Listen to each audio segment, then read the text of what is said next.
Augusta sākumā Kurzemes pusē notika Latvijas gada auto konkursa tradicionālais vasaras testa brauciens. Tajā piedalījās ārkārtīgi atšķirīgs pretendentu sastāvs no teju visām iespējamām cenu kategorijām un ar visdažādākajām piedziņām.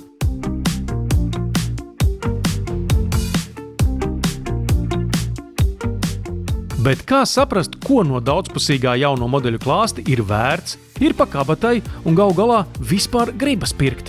Tad jānāk ciemos pie gada auto un jāizmēģina automašīnas pašiem.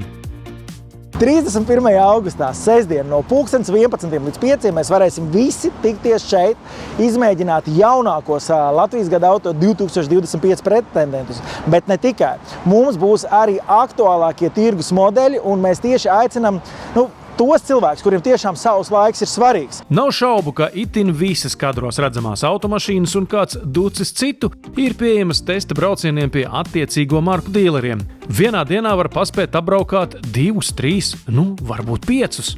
Bet šeit būs pie 20 jaunākajiem modeļiem, ar kuru katru tu varēsi izbraukt 15 minūtes. Turklāt, ņemot vērā tagadējo finansiālo situāciju, tieši kas ir saistīts ar līzingiem, šeit būs aktuālākie ne tikai cenas piedāvājumi, bet arī finansēšanas piedāvājumi.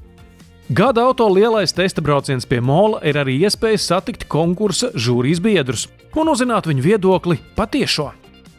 Jo mēs mašīnas nepārdodam. Mēs tiešām cenšamies rakstīt ne tikai plusus, bet arī mīnusus izvērtēt, jo katrai mašīnai ir savs mīnus.